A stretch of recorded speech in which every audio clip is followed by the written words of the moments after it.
Said I'm about to make history. Said I'm about to make history. Yeah.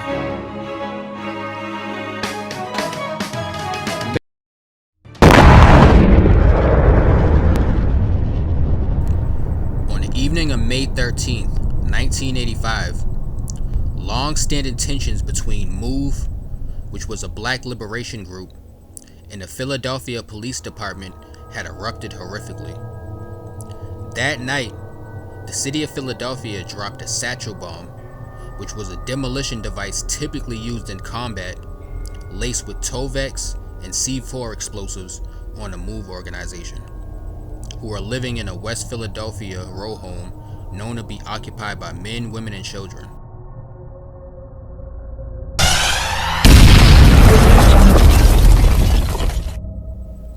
It went up unextinguished in flames. 11 people were killed, including 5 children and the founder of the organization. 61 homes were destroyed, and more than 250 citizens were left homeless. For the next several years, the confrontation with MOVE would be remembered as an ordeal that transformed the fabric of the city. The show of force, unjustified to many, solidified mistrust between Philadelphia's residents and government. MOVE, which is not an acronym, was a political and religious organization whose principles were anti-government, anti-technology, and anti-corporation.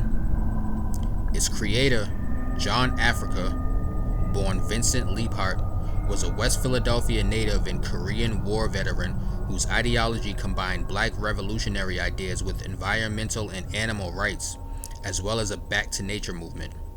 MOVE was founded in 1972 and still exists to this day, though its membership numbers are unknown. Members lived communally and described themselves as a family, changing their last names to Africa out of reverence for their founder and for the continent. In non-violent but disruptive demonstrations, members protested at zoos, pet stores, and political rallies. The group believed in composting, homeschooling, and a diet of raw foods, and spoke out against war and police brutality. They maintained a complicated relationship with the Philadelphia residents. Some sympathized with their mission, while others found their lifestyle to be disruptive.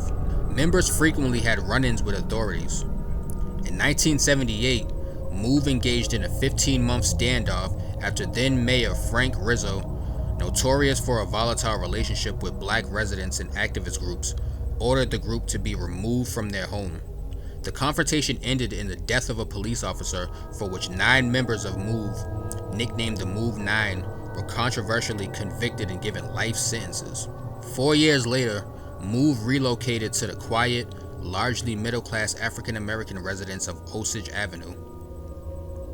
Their neighbors continually complained to the city about trash around their row house, confrontations with residents, and that MOVE members broadcast sometimes obscene political messages by bullhorn.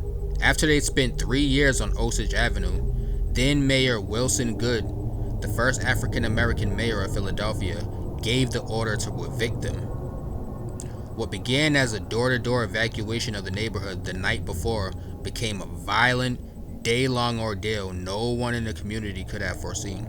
Only 2 people survived the bombing: Ramona Africa and a child, Birdie Africa, then 13, later known as Michael Moses Ward.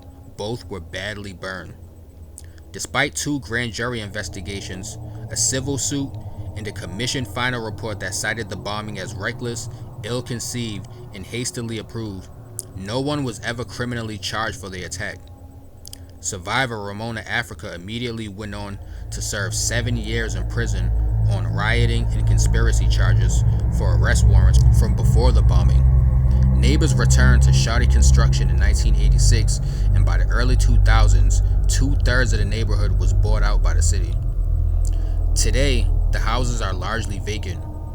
The bombing, now deemed one of the worst tragedies in the history of Philadelphia, lives on in the memories of the city's residents.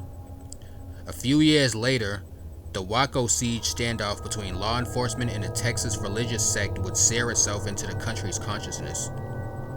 the move bombing remains largely forgotten nationally.